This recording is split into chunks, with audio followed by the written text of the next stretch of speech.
Assalamualaikum warahmatullahi wabarakatuh. Salam sejahtera untuk kita semua. Terima kasih sudah hadir kembali di channel Selamat Untung, tempat di mana kisah-kisah nyata dan legenda mistis kami hadirkan dengan penuh rasa dan makna. Semoga Anda semua selalu diberi kesehatan, keselamatan, dan ketenangan dalam setiap langkah. Dukung terus channel kami dengan cara subscribe, like, dan aktifkan loncengnya, agar Anda tidak ketinggalan cerita-cerita pilihan yang akan terus kami sajikan. Mari kita mulai ceritanya. Pagi datang pelan di Tegalrejo. Gang sempit masih basah oleh sisa air semalam. Akrom bangun saat suara ibu membenahi panci. Bau bawang goreng tipis menyelinap ke kamar. Arum menggunting kertas tugas gambar di ruang depan. Rumah kecil itu rapat tapi hangat. Akrom mandi cepat, merapikan buku, lalu duduk di meja makan. Bu Yarni menaruh sepiring nasi dan telur. Suara kereta lewat sebentar. Makannya habis, Rom, kata Bu Yarni pelan. Jangan kosong perut. Iya, Bu, jawab Akrom. Nanti pulang agak sore. Ada piket. Arum mengangkat wajah. Kak, nanti bantu gambar laut. Nanti sore, ucap Akrom. Kalau sempat. Ia pamit, menyusuri gang menuju jalan besar. Angin pagi dingin. Di pertigaan warung sudah menjerang teh. Jalan menuju SMP Negeri Tegalrejo melewati tembok lumut. Di gerbang sekolah, Hendra berdiri sendirian. Wajahnya kusut. Mata lelah. Ia menatap lantai, seperti mencari sesuatu yang hilang. Hendra, sapa Akrom. Kamu kenapa? Kurang tidur. Hendra mengangkat bahu. Biasa, katanya. Orang pada ngomongin aku. Vika, tanya Akrom. Kamu nembak kemarin, kan? Udah, jawab Hendra pendek. Ya gitu, malu. Bel masuk berbunyi. Di kelas, guru agama masuk. Anak-anak membuka mushaf. Suara ayat mengalun. Hendra tidak membuka apapun. Ia memasang headset kecil, menunduk. Akrom melirik, menahan kesal. Suara bacaan mengisi ruang, menempel ke dinding, lalu mengalir lagi. Lepas dulu, bisik Akrom. Ini tadarus. Aku dengar pelan, kata Hendra. Biar tenang. Jangan di kelas, ujar Akrom. Nanti ditegur. Hendra menekankan headset, menatap lurus. Akrom menutup mushaf sebentar, lalu kembali membaca. Ia ingin marah, tapi menahan. Ada jarak yang tiba-tiba tumbuh di antara mereka. Jarak itu halus dan mengetat. Pelajaran berganti. Di halaman, Vika latihan voli. Hendra berdiri di dekat tangga, memeluk tas. Akrom mendekat, mengajak ke kantin. Hendra menolak dengan gerakan kepala. Ia seperti menunggu hal lain. Mata Hendra sesekali melirik ke lapangan. Sudahlah, kata Akrom. Kamu butuh makan. Enggak, kata Hendra. Kamu duluan. Siang merambat. Kelas pengap. Saat bel istirahat kedua hampir habis, kabar beredar seperti air bocor. Vika katanya menerima Hendra. Anak-anak berkumpul. Ada yang tertawa. Ada yang tidak percaya. Nama Hendra dan Vika jalan di mulut banyak orang, memantul dari koridor ke kelas. Serius? Tanya Akrom pada anak belakang kelas. Iya, jawabnya. Barusan lihat. Kepala Akrom ringan lalu berat. Ia menatap pintu, mengharap Hendra muncul. Yang datang hanya angin dari lorong. Ia duduk. Tangannya menggenggam pulpen. Detik berjalan lambat. Ada semut di tepi meja, melintasi buku, lalu hilang. Kursi diseret, pintu dibuka, lalu tertutup lagi. Hendra masuk. Wajahnya datar. Ia duduk tanpa suara. Anak-anak menoleh. Ada bisik pendek. Hendra meletakkan tas, lalu menatap keluar jendela. Akrom mendekat. Ia ingin bertanya, namun suaranya tidak keluar. Ia merasa kecil. Kamu beneran? Tanya Akrom pelan. Vika menerima.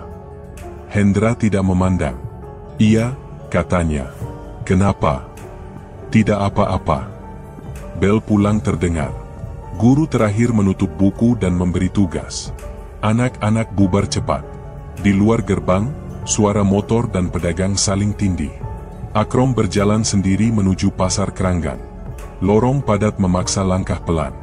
Bau gorengan, kopi, dan kertas basah bercampur.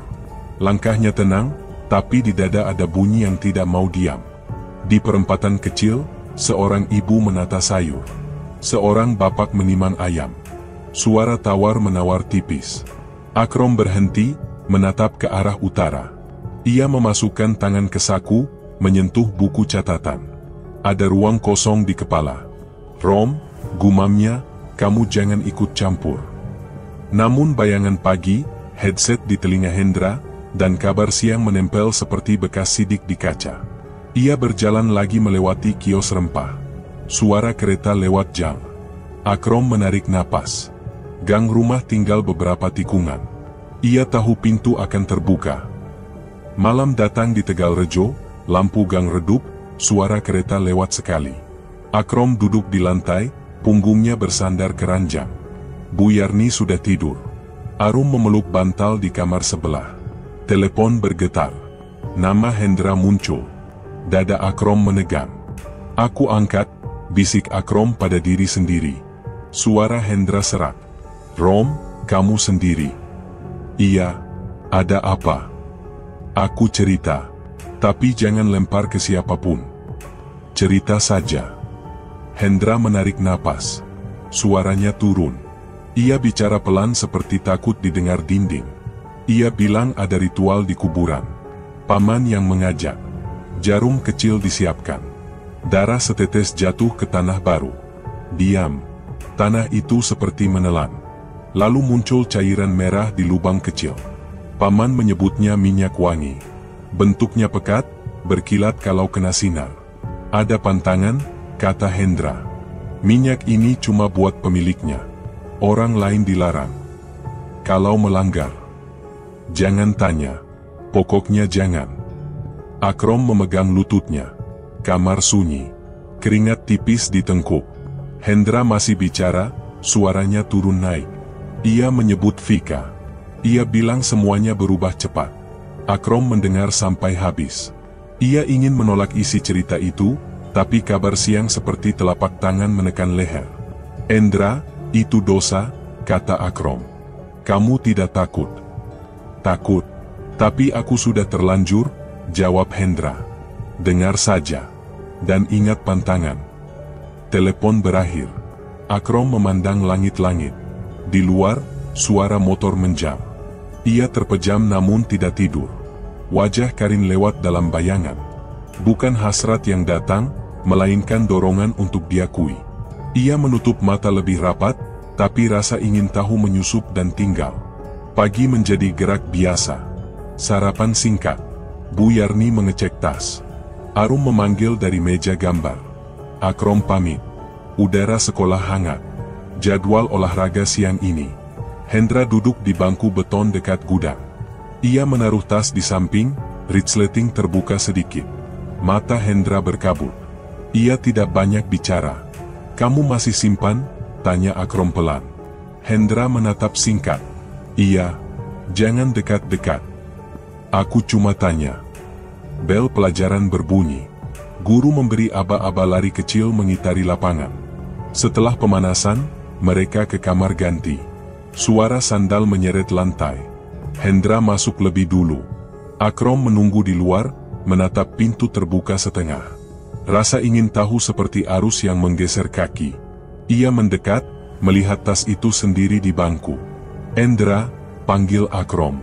Tidak ada jawaban. Air keran menyalak lalu mati. Akrom duduk dan menoleh ke kiri dan kanan. Suara bola memantul jam. Ia menarik tas Hendra sedikit, membuka resleting. Di dalam ada botol kecil sebesar ujung kelingking. Cairan merah padat dan lambat. Tutupnya dingin saat disentuh. Akrom menggenggam. Jantungnya mengetuk. "Pantangan," teringat suaranya Hendra. "Sebentar saja," bisik Akrom. "Tidak ada yang lihat." Ia memutarkan tutup dan meneteskan seujung kuku ke telunjuk. Bau besi tipis menabrak hidung. Bukan wangi bunga. Cairan merayap di kulit, seperti menunggu perintah. Akrom mengangkat telunjuk ke alis.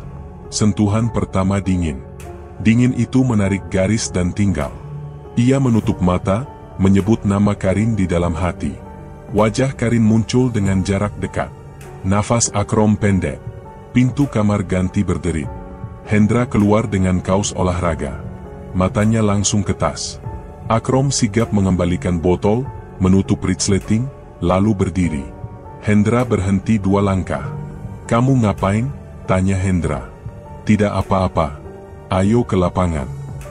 Mereka berjalan. Matahari naik. Guru membagi tim. Peluit terdengar.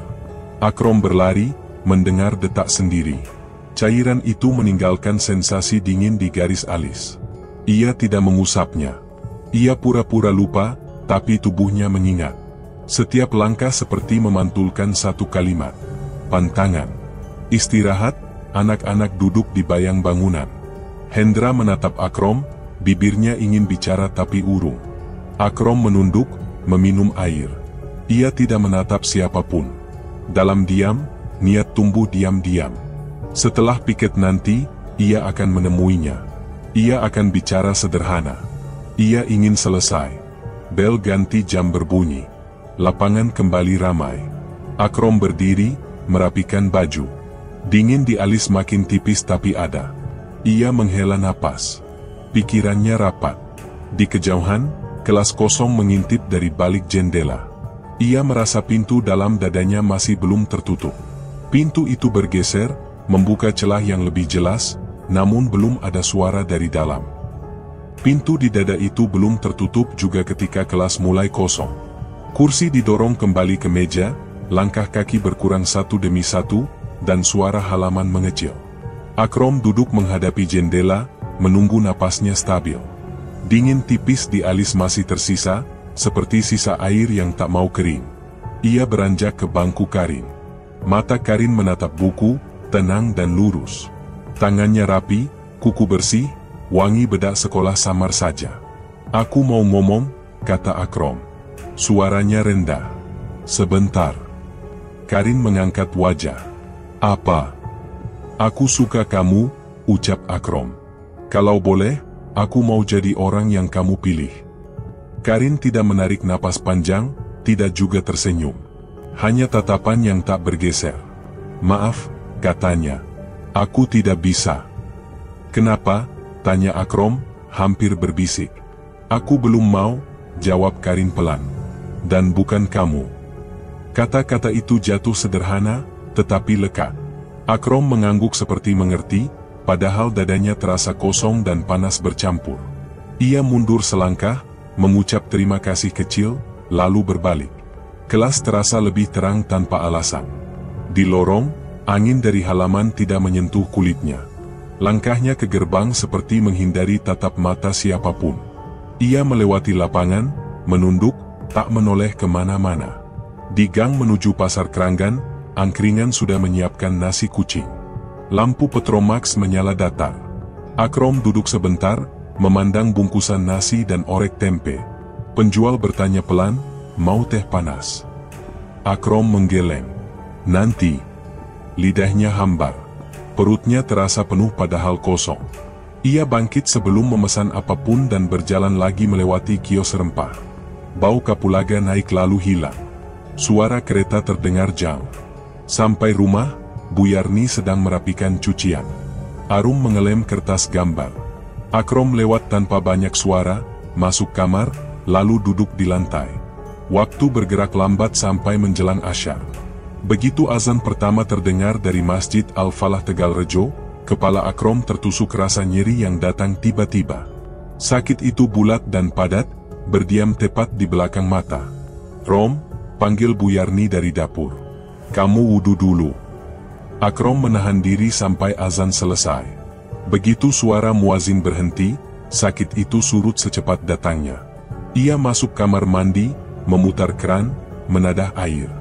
Begitu air menyentuh kulit, dinginnya seperti menempel dari tulang. Ia menarik tangan, kaget. "Bu," panggilnya. "Airnya dingin sekali." Bu Yarni datang, mencelupkan tangan. "Biasa saja," ucapnya. "Tidak sedingin itu." Akrom mencoba lagi. Pada telapak tangannya, air terasa seperti es. Pada tangan ibunya, air hanya air. Akrom tidak berdebat. Ia menuntaskan wudhu terbata, menggigil kecil, lalu salat dengan pikiran yang tidak rapi. Sore merapat menjadi malam. Angin lorong masuk dari celah jendela. Arum tertawa kecil di ruang depan, lalu sunyi. Lampu kamar padam satu. Bu Yarni mengetuk pintu. Tidur jangan larut. Akrom berbaring miring, menatap lemari yang memantulkan sedikit cahaya. Ia memejamkan mata, tetapi pikirannya tidak ikut padam. Wajah Karin singgah sebentar, menolak kata demi kata, lalu menghilang.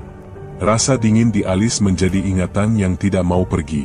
Entah kapan, kelopak mata terasa berat. Tubuhnya mengendur.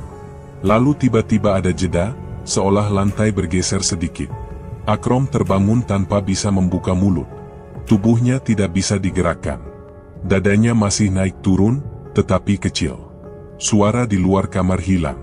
Yang terdengar hanya tipisnya listrik di dinding. Pintu kamar menggeser pelan, tidak cepat, tidak lambat. Gagangnya goyang seperti disentuh telapak yang sabar. Akrom menatap, mata lebar, tidak dapat menjerit. Dari celah itu, sosok muncul. Rambut menutupi wajahnya sampai lutut, jatuh kusut. Kakinya menyentuh lantai pelan-pelan. Langkahnya seperti menghindari suara. "Bu," kata Akrom tanpa suara. Lidahnya kaku. Tenggorokannya sempit. Sosok itu bergerak maju satu ubin. Rambutnya seperti basah. Udara kamar menjadi berat. Akrom mencoba menggerakkan jari, gagal. Ia menatap keras, mencari celah untuk lepas. Pintu bergerak lagi tanpa tangan. Suara kain menyinggung kusen. Sosok itu mendekat lagi setapak. Di sela rambutnya tidak terlihat apapun. Hanya gelap. Pintu kamar terbuka lebih lebar. Cahaya dari ruang depan masuk pendek. Bu Yarni berdiri di ambang, mengedip melawan gelap. "Rom," panggilnya. "Bangun." Ia menekan saklar. Lampu menyala dingin. Sosok di dekat pintu tidak ada. Hanya udara yang berat tertinggal. "Kamu ketindihan," ucap Bu Yarni, mendekat dan menyentuh keningnya. Tarik napas pelan. Akrom mengedip. Nafasnya kembali panjang. Suaranya baru kembali setelah beberapa detik. "Bu, tadi ada yang masuk." Tangannya gemetar. Rambutnya panjang menutupi muka. "Sudahlah," kata Bu Yarni lembut. "Baca doa. Jangan dipikir." Bu Yarni duduk sebentar sampai Akrom tenang. Pintu ditutup. Lampu dimatikan lagi. Gelap kembali. Akrom berbaring dengan mata terbuka. Rasa takut tidak bergerak, tetapi menetap. Di telinganya, sunyi menebal. Di dadanya, pintu itu tetap terbuka, dan tidak ada yang menutupnya. Ia menatap langit-langit sampai lelah, menunggu kantuk yang tidak segera datang. Malam sebelumnya masih menempel di kepala ketika Akrom terjaga. Ia memandangi langit-langit gelap, menunggu kantuk yang tidak datang. Ketika akhirnya terpejam, subuh memanggil. Suara azan dari Masjid Al-Falah Tegalrejo masuk seperti paku. Nyeri menekan dari pelipis ke belakang mata. Akrom menutup telinga dengan kedua tangan, tetapi suara tetap terasa. Saat azan selesai, sakit itu padam seketika, menyisakan napas pendek dan leher basah oleh keringat. Ia duduk, bangkit perlahan, lalu menuju kamar mandi. Air keran menyentuh kulit dan dinginnya menusuk. Telapak seperti digigit. Ia tertegun, menarik tangan, lalu mencoba lagi dengan cepat. Dingin tetap sama. Ia menyelesaikan wudhu terburu, menggigil halus. Ketika salat, lidahnya berat. Doa tidak mau keluar. Ia membacanya dalam hati, satu-satu, sambil memaksa napas teratur. Di ruang depan, Arum memanggil. "Kat, bantu gambar laut. Bu guru minta selesai hari ini." "Nanti setelah sekolah," jawab Akrom. "Kamu rapikan dulu." Bu Yarni menoleh dari dapur. "Sarapan yang cukup. Jangan kosong. Badanmu pucat." "Iya, Bu." Ia mengangkat piring, memakannya pelan, rasa seperti hilang. Hari bergerak ke sekolah. Udara pagi tampak biasa, tetapi tubuh Akrom terasa lain. Di gerbang, ia menunduk. Di kelas, ia duduk, menatap meja, menunggu tadarus dimulai. Ketika guru agama masuk dan anak-anak membuka mushaf, suara bacaan serempak memenuhi ruang. Getarnya merayap ke meja dan kursi. Tangan Akrom bergetar kecil. Huruf-huruf di halaman seperti bergeser. Ia berusaha mengikuti, bibirnya kaku. "Rom," bisik teman di samping. "Kamu sakit?" "Tidak," kata Akrom. "Aku bisa." Suara bacaan makin rapat. Pandangan Akrom berkunang. Tangannya menahan tepi meja, namun siku melemah. Ia berdiri hendak izin keluar, tetapi lututnya kosong. Kursinya terseret. Lantai dingin menyentuh pipi. Ruang berputar pelan. Suara bacaan meredup di telinga, berganti hiruk orang memanggil namanya. "Bawa ke UKS," kata guru. Pelan saja. Di UKS, spray putih, bau minyak kayu putih, dan kipas yang berputar pelan menyambut. Seorang kakak kelas menaruh kain dingin di dahi. Guru menanyakan apakah ia sudah sarapan. Akrom mengangguk. Napasnya mulai rapi, tetapi leher masih basah. Pintu UKS terbuka. Hendra masuk, wajahnya tegam, mata tak lepas dari Akrom. "Kamu kenapa?" tanya Hendra. Suaranya datar, tapi nadanya seperti menahan sesuatu. "Pusing," kata Akrom. "Waktu tadarus." Hendra menatap beberapa detik. "Kamu pakai minyak itu ya?" Akrom diam. Kipas berdetak pelan. Di luar, bel berpindah jam. Hendra maju satu langkah, bahunya naik turun. "Jawab," katanya lebih rendah. "Kamu pakai atau tidak?" Akrom menelan ludah. "Iya." Hendra memejamkan mata sebentar, lalu membuka lagi. "Aku sudah bilang pantangan," ujarnya. "Minyak itu bukan buatmu." "Aku cuma coba sedikit," kata Akrom pelan. "Aku tidak tahu begini rasanya." "Kamu pikir ini main?" kata Hendra. "Aku sendiri takut. Kamu malah nekat." Akrom memandang langit-langit UKS. Putih itu menekan. Ia menarik napas, mencoba stabil. "Aku menyesal," katanya. "Aku tidak akan ulangi." Hendra menoleh ke perawat UKS yang duduk di meja, lalu kembali menatap Akrom. "Dengar aku," ucapnya. "Jangan sentuh lagi. Jangan dekat. Kalau kamu simpan apapun, kembalikan. Kalau kamu ingat apapun, lupakan." "Tidak ada apa-apa yang kusimpan," kata Akrom. "Hanya kemarin. Habis itu tidak." Hendra menunduk, kedua tangannya saling menggenggam. "Kamu lihat aku seperti apa?" katanya lebih pelan.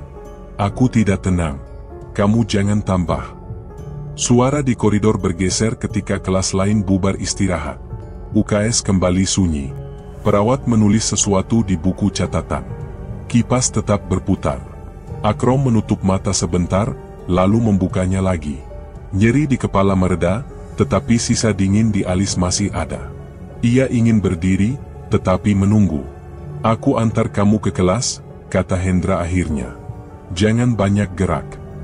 "Terima kasih," kata Akrom. "Aku bisa sendiri." Hendra menghela napas, tetapi tidak berdebat. Ia berdiri di samping ranjang, menunggu Akrom duduk. Dunia di mata Akrom berhenti berputar, namun tidak sepenuhnya stabil. Ia merapikan seragam, menatap lantai, lalu menatap pintu UKS yang setengah terbuka. Di dadanya, ada ruang yang makin sempit, seperti ada sesuatu yang berdiri di ambang dan tidak mau pergi. Gang Tegalrejo ramai oleh pedagang, tetapi telinganya jam.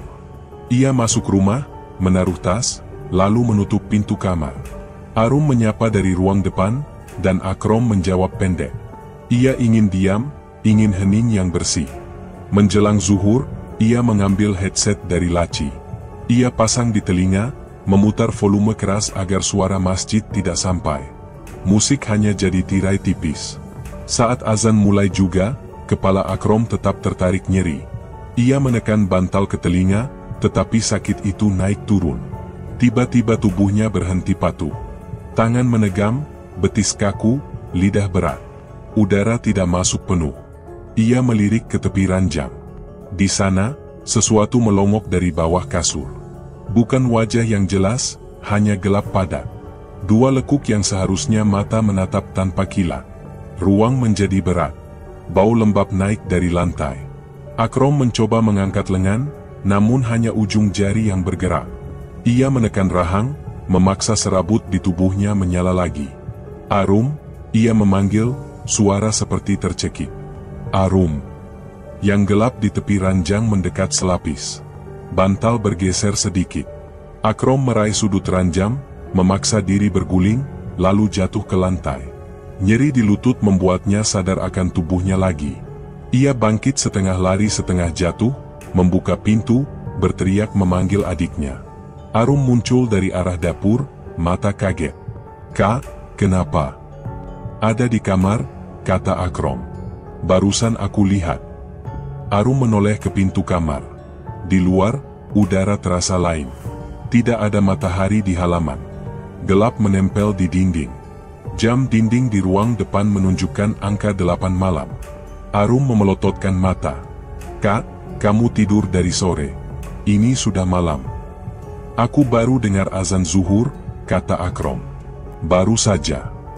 "Enggak," jawab Arum pelan. "Aku sudah makan malam. Ibu belum pulang. Kamu susah dibangunkan." Keduanya berdiri di ruang tamu, diam. Waktu bergeser tanpa suara. Akrom menatap jam lagi, tidak menerima angka yang ditunjuk. Ia menarik napas dalam, menahan ingin marah pada sesuatu yang tidak bisa disentuh. "Sudah, Kak," kata Arum. "Cuci muka. Setelah itu salat Isya." Akrom mengangguk. Ia kembali ke kamar, mengambil handuk, masuk ke kamar mandi. Keran diputar, air jatuh memecah. Begitu menyentuh telapak, dingin yang sama menusuk. Ia membiarkan air mengalir di pergelangan. Ia mengusap wajah, berdiri di ambang pintu kamar mandi, mendengarkan rumah yang tenang. Ketika ia mengambil wudu, tubuhnya kembali membatu. Persendian terkunci satu persatu. Keran tetap mengucur, suara air menjadi garis putus-putus di telinga. Dari dinding dekat langit-langit, sesuatu berubah.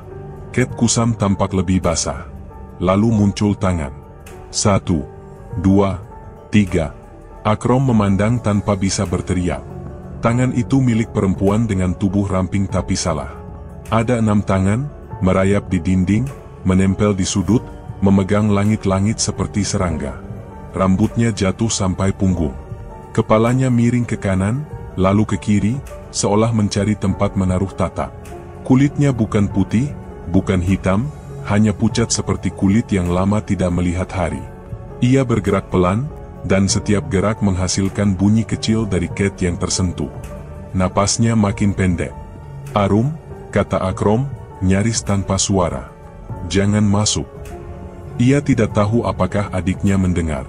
Ia menatap makhluk itu merayap mendekat ke garis atas pintu. 6 tangan menempel dan melepas bergantian. Ada ritme yang ganjil, seperti hitungan yang hilang satu. Air mata keluar tanpa suara. Bukan karena sakit, tetapi karena takut yang menutup semua arah. Ia mengangkat telapak sedikit, ingin menutup wajah, namun tubuh tidak patuh. Makhluk itu berhenti tepat di atas ambang. Kepala menunduk pelan. Rambut mengayun sedikit. Akrom menahan napas yang hampir habis. Waktu seperti direntangkan oleh sesuatu yang tidak mau melepaskan. Makhluk di ambang pintu itu masih membeku ketika suara langkah mendekat dari ruang depan. Arum memanggil ibu di telepon, suaranya gemetar, lalu berlari keluar gang. Akrom menahan napas sampai sendi longgar kembali. Ia merosot ke lantai, punggung menempel pintu kamar mandi, tangan dingin seperti batu. Udara membawa bau sabun dan lembab dinding. Lampu di ruang tamu redup. Jantungnya berjalan sendiri, tidak mau pelan. Pintu rumah terbuka. Bu Yarni masuk dengan langkah terburu. Tetangga ikut 2 orang, saling bertanya dengan mata. "Kamu kenapa?" tanya Bu Yarni, duduk di samping Akrom. "Jangan bergerak dulu." Akrom mengangguk, bibirnya kering. "Bu, tadi ada yang merayap di dinding," katanya. "Tangannya banyak." Bu Yarni menelan takut yang sampai di leher. Ia mengusap punggung anaknya. "Arum sudah ke rumah Ustaz Karim," katanya pelan. "Kita tunggu di sini." Menit berjalan lambat. Kipas tak kuat menolak panas malam. Tetangga duduk di kursi rotan, menahan komentar. Akrom menceritakan sepotong-sepotong. Minyak merah, azan yang menusuk, air yang membeku di kulitnya, tubuhnya yang sering membatu. Ia berhenti kalau napasnya naik. Bu Yarni hanya mengangguk, tangannya tetap di bahu Akrom. Tak lama, suara sandal tergesa masuk dari teras. Arum bersama seorang lelaki berusia pertengahan, wajah tenang, mata jernih. "Assalamualaikum," ucapnya. "Saya Karim." Bu Yarni berdiri. "Waalaikumsalam, Ustaz. Tolong anak saya." Ustaz Karim menatap sekitar, lalu menunduk sebentar. "Kita duduk di sini saja," katanya. "Ceritakan dari awal, Nak." Akrom mengulang semua lebih runtut. Ia bicara pelan, menjaga kata. "Saya pakai minyak itu," ujarnya lirih. "Padahal dilarang." Ustaz Karim menautkan jari. "Kamu tahu pantangan, tapi melanggar," katanya tenang. "Baik, kita fokus pada apa yang terjadi sekarang." Ia meminta semua menutup percakapan lain. Ia mendekat, duduk di lantai di sisi Akrom. "Saya akan azan di telinga kamu," ucapnya. "Kalau ada rasa berat, tahan. Jangan melawan dengan marah." Akrom mengangguk. Ustaz Karim menempelkan mulutnya ke dekat telinga kanan. Suara azan keluar jernih.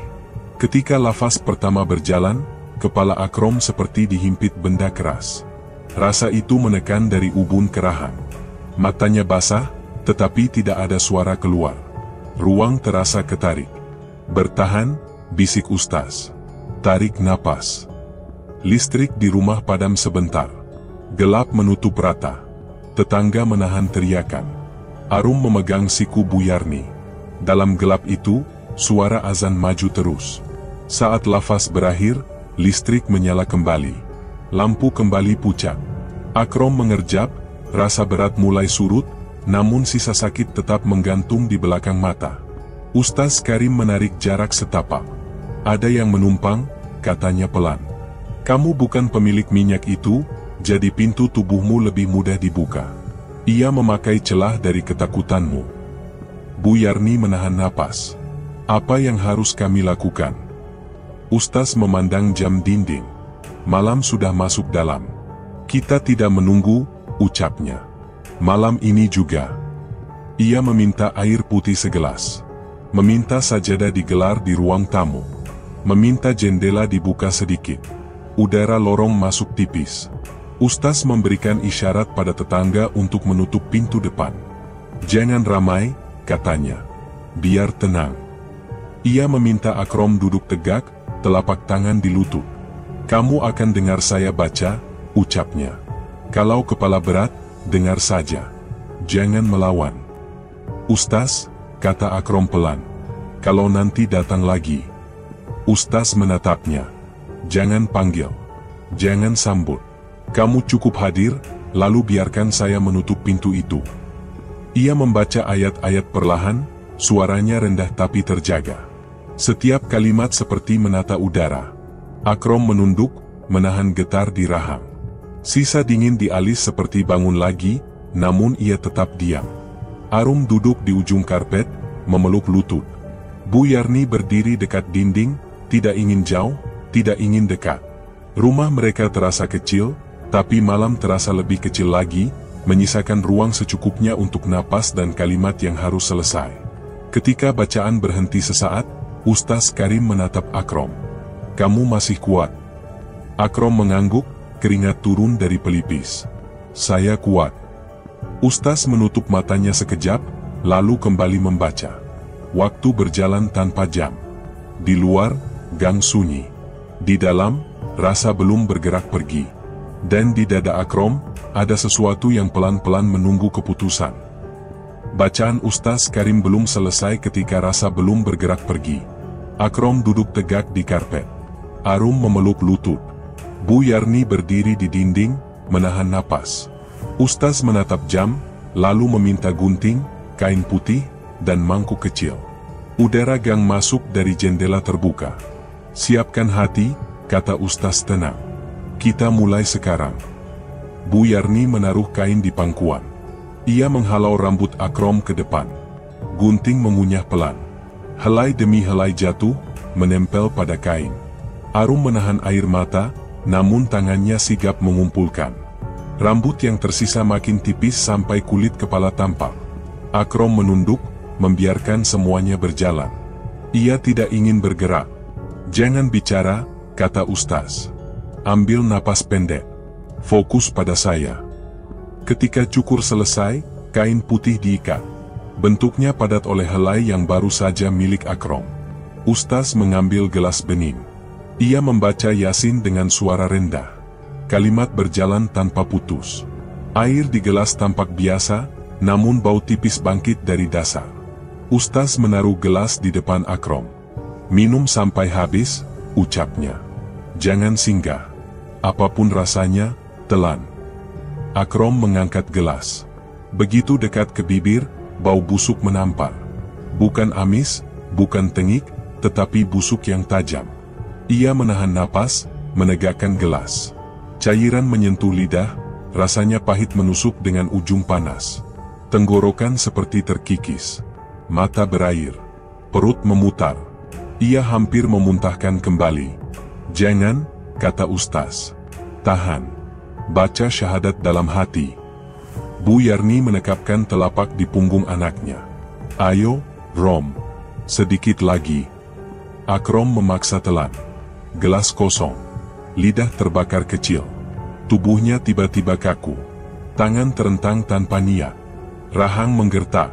Mata menegang dan tidak mau menutup. Kamar terasa menyempit. Kipas berhenti terdengar. Hanya jantung yang keras. "Ustaz," jerit Bu Yarni. "Anak saya." "Tenang," ujar Ustaz. "Jangan sentuh dulu." Ambang pintu berdesir. Sosok berambut menutupi wajah berdiri di sana. Rambutnya jatuh berat. Kaki menggeser ubin. Udara menjadi lembab. Dari langit-langit, perempuan bertangan 6 merayap turun, menempel pada ket yang lembek. 6 tangan itu menapak bergantian. Kepala miring ke kanan, lalu ke kiri. Tidak ada suara selain kuku pada dinding. "Baca," kata Ustaz pada Akrom. "Sekarang." Akrom membaca syahadat dalam hati. Kalimat sederhana itu diputar ulang, disimpan di dalam napas. Ia menekan lidah ke langit-langit, memaksa diri hadir pada kata. Sosok di ambang melangkah setapak, lalu seperti tersendat. Perempuan di langit-langit berhenti di atas sajadah, tangannya mendekat ke arah kepala Akrom, namun tidak sampai. Ustaz meraih kain putih berisi rambut. Ia pegang erat dengan 2 tangan. Mulutnya membaca ayat lagi. Suara menembus ruang. Pelan-pelan, dari ujung rambut sosok di ambang, ada kabut gelap yang terlepas seperti asap. Dari pergelangan tangan makhluk di atas, asap yang sama merembes. Keduanya tertarik pada kain yang digenggam Ustaz. Arus tak terlihat menyeret mereka. Wajah yang tertutup rambut mengempis, lalu hilang. 6 tangan melepas dinding satu persatu, kemudian lenyap. Kain di tangan Ustaz berubah warna, dari putih menjadi merah pekat. Ia meminta sebatang lidi dan korek. Bu Yarni menyerahkan, tangan masih gemetar. Ustaz menyalakan ujung lidi, lalu menempelkan api pada kain. Api membesar cepat. Asap hitam naik lurus ke atas, stabil walau angin dari jendela mendorong tirai. Tetangga menahan napas. Arum memeluk lengan ibu. "Alhamdulillah," bisik Ustaz, namun matanya tetap waspada. Ia menunggu sampai api mereda dan kain menjadi abu rapuh. Ruang tamu terasa berat tapi tidak seperti tadi. Akrom menarik napas lebih dalam. Lehernya masih pedih, namun kepala mulai longgar. "Bagaimana?" tanya Bu Yarni lirih. "Apakah sudah?" "Sebagian," jawab Ustaz. "Kita cek lagi." "Duduk yang tenang. Dengar suara saya." Akrom mengangguk. Keringatnya dingin. Ia merapatkan telapak pada lutut, menunggu bacaan selanjutnya. Di luar, gang tetap sunyi. Di dalam, udara berhenti pada satu titik. Ia sadar ia belum selesai. Namun untuk saat ini, ia belajar duduk dan tidak lari. Tenang yang baru itu belum sepenuhnya menempel ketika Ustaz Karim mendekat lagi. Nafas Akrom masih berat. Ruang tamu hangat oleh sisa api kain. Ustaz duduk di sisi kanan, menunduk sebentar, lalu mengumandangkan azan di telinga Akrom. Suara itu jernih, memanjang, tidak memukul kepala seperti tadi. Rasa sakit tidak datang. Hanya dada yang longgar, seperti ada tali yang dilepas. "Bagaimana?" tanya Ustaz pelan. Akrom mengangguk. "Tidak sakit," jawabnya. Bu Yarni memejamkan mata sebentar, lalu berbisik, "Alhamdulillah." Ustaz menyandarkan punggung. Ia menatap Akrom dan Arum bergantian. "Jauhi jalan singkat," ucapnya tenang. "Yang cepat selalu menagih. Kalau ada godaan, ingat malam ini." Bu Yarni menatap Ubin. "Terima kasih, Ustaz," katanya. "Kami tidak tahu harus bagaimana." Ustaz mengangguk. "Jaga wudu, jaga doa. Sisanya diatur pelan." Ia menoleh pada Akrom. "Kalau ingatan buruk datang, jangan diusir dengan marah. Biarkan lewat, lalu kembali pada bacaan." Malam itu mereka tidur di kamar Akrom. Bu Yarni di sisi ranjang, Arum di tikar dekat pintu. Lampu dibiarkan redup. Akrom memandang atap, menunggu tanda-tanda yang tidak muncul. Nafasnya lebih rata. Dingin di alis hilang. Ketika kantuk datang, ia tidak melawan. Pagi buta azan subuh terdengar. Akrom bangun, duduk, lalu berdiri. Air keran menyentuh telapak biasa saja. Tidak menusuk. Ia wudu tanpa ragu, salat tanpa hambatan. Lidahnya ringan. Doa mengalir seperti hari-hari biasa. Setelah salam, ia menoleh. Bu Yarni tersenyum kecil. "Bagus," ucapnya pelan. Arum mengangkat jempol, lalu merapikan selimut tipis. Pagi bergerak ke sekolah. Matahari bersih. Koridor sudah ramai. Akrom menaruh tas, duduk, menata buku. Ia belum bicara pada siapapun. Guru agama masuk sebelum tadarus dimulai. Wajahnya lebih serius dari biasanya. Ia berdiri di depan kelas, menatap satu persatu murid. "Anak-anak," katanya pelan, "ada kabar duka. Tadi malam, seorang siswa meninggal." Kelas menahan napas. Nama itu keluar jelas. Hendra. Kursi berderit pelan. Tidak ada yang bicara. Kepala Akrom ringan lalu kosong. Ia menatap meja, lalu jendela, lalu kembali ke meja. Guru meminta kelas berdiri dan berdoa. Suara doa pecah dalam hati yang tidak siap. Setelah duduk, beberapa teman berbisik pendek. Ada yang menyebut kabar paru. Ada yang menyebut pingsan di rumah. Suara tidak padu, tetapi sama-sama pelan. Di lorong, Vika berdiri dengan mata bengkak. Akrom mendekat, ragu, lalu berhenti di jarak aman. "Tadi malam dia telepon," kata Vika tanpa diminta, suaranya serak. "Dia bilang maaf." Lalu ada teriak. "Panas," katanya. "Seperti terbakar." Setelah itu putus. Akrom menelan ludah. "Kamu yakin?" tanyanya pelan. Vika mengangguk. "Aku dengar sendiri." Ia menutup wajah dengan punggung tangan, lalu mundur ke dinding. Sepulang sekolah, Akrom berjalan ke gang rumah Hendra. Udara terasa berat. Orang keluar masuk dengan langkah kecil. Di depan rumah, adik Hendra duduk dengan botol air di tangan. Wajahnya pucat, mata merah. Akrom mendekat, duduk di samping, tidak langsung bicara. Setelah diam cukup lama, adik Hendra berbisik, "Kakak minta maaf ke telepon. Aku di ruang tengah." Tiba-tiba dia teriak, "Bau hangus." "Aku lihat." Ia menelan kata, lalu menunduk. "Kulitnya seperti terbakar, Kak." "Cepat sekali." Akrom menatap lantai. "Maaf," katanya pendek. "Aku ikut sedih." Adik Hendra mengangguk tanpa menoleh. Angin gang lewat dan hilang. Akrom berdiri, pamit pelan, lalu melangkah keluar. Suara orang berdoa menyusul dari dalam rumah. Jalan pulang terasa lebih sempit. Matahari tidak panas, tetapi punggungnya basah. Ia melewati masjid, menatap menara beberapa detik. Di kepala, suara ustaz tadi malam masih jelas. "Jauhi jalan singkat." Ia menarik napas, namun dada tidak lega.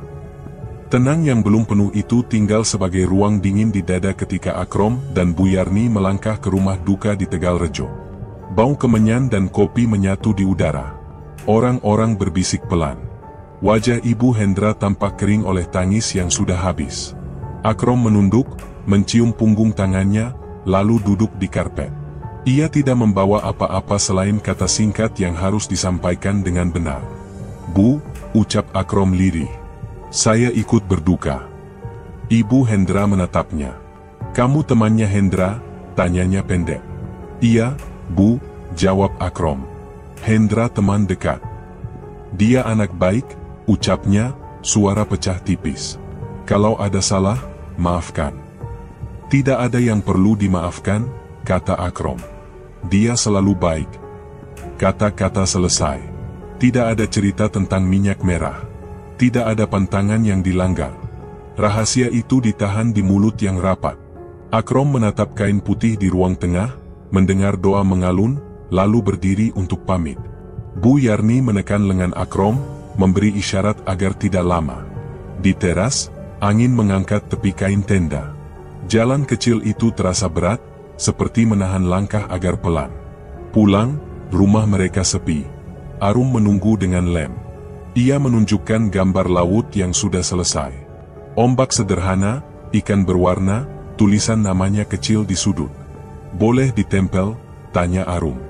"Tempel saja," jawab Akrom. "Pilih dinding yang kamu mau." Arum berdiri di kursi, menempel gambar di bawah kalender. Bu Yarni menaruh teh hangat di meja. "Makan dulu," katanya. "Baru bereskan meja." "Iya, Bu," ucap Akrom. Ia makan diam-diam, merapikan sendok, lalu menuju meja gambar. Buku sketsa dibuka. Pensil diserut. Tumpukan kertas disingkirkan. Tangan mulai bergerak pelan, tidak memaksa bentuk, hanya mengikuti garis yang terasa perlu. Nafasnya rapi. Kepala tidak berisik. Di sela kerja, ia berhenti sebentar, menoleh ke sajadah yang terlipat di kursi. Ia tahu ia akan duduk di sana malam ini. Senja turun tanpa suara keras. Kereta lewat jam. Angin lorong kampung masuk dari jendela. Tirai bergeser. Akrom bangkit, menutup rapat jendela, mengunci kait, lalu menoleh ke Bu Yarni. "Bu," ucapnya. "Aku ingin fokus gambar dan sekolah." Bu Yarni menatap lama, lalu mengangguk. "Bagus," katanya. "Sudah waktunya kamu pilih yang jelas." Arum memeluk pinggang kakaknya. "Kak, kalau takut bilang." "Aku tidak takut," jawab Akrom. "Aku ingat." Malam merapat. Lampu ruang tamu dibuat redup. Sajadah digelar. Akrom duduk tenang. Tidak ada dingin yang menusuk telapak. Tidak ada bayangan yang menunggu di sudut mata. Hanya lorong kampung yang kembali jadi lorong biasa. Ia menunduk, meluruskan punggung, lalu memejamkan mata. Di kepala, kalimat Ustaz Karim muncul pendek. "Jauhi jalan singkat." Akrom menyimpannya tanpa suara. "Rom," kata Bu Yarni pelan. "Kalau kamu lelah, berhenti. Tidak perlu cepat." "Iya, Bu," jawabnya. "Pelan saja." Ia menatap meja gambar, menatap sajadah, lalu menatap kedua tangannya. Di sana ada sisa rasa takut yang tidak perlu dibuang. Cukup dibiarkan menjadi penanda. Garis yang tidak boleh diseberangi sudah jelas. Ia mengukur jarak, menegaskan batas, dan duduk lebih tegak. Gang di luar tetap bising kecil. Di dalam, rumah berhenti pada ketenangan yang tidak rapuh. Akrom menarik napas panjang, melepaskannya perlahan, dan memilih diam yang penuh. Pagi berikutnya, dinding masih menyimpan gambar laut Arum. Di atas meja, pensil menumbuh tajam. Masjid menyiarkan pengajian pendek. Akrom berdiri di depan sajadah, menggenggam keputusan seperti benda nyata. Cinta tidak dipaksa. Pantangan tidak diuji. Jalan mudah selalu meminta bayaran. Ia mengucap itu dalam hati, sekali, lalu dua kali, sampai terasa menekan. Ketika selesai, ia melihat dirinya di kaca almari. Anak laki-laki berdiri tegak, mata tidak lari, tangan tidak gemetar. Itu cukup. Dan untuk pertama kalinya, sunyi terasa utuh. Terima kasih telah menyimak sampai akhir. Kehadiran Anda bukan sekadar angka, tetapi napas yang membuat cerita berani berdiri. Jika ada yang menggores, biarlah itu menjadi cermin agar kita lebih jujur pada luka dan lebih bertanggung jawab pada langkah. Jaga nurani, jaga akal sehat, dan jangan biarkan kebisuan menggantikan kebenaran. Sampai jumpa di karya berikutnya, tetap waspada, tetap manusia. Mohon maaf atas segala kekurangan, dan terima kasih atas waktu yang Anda titipkan. Wassalamualaikum warahmatullahi wabarakatuh.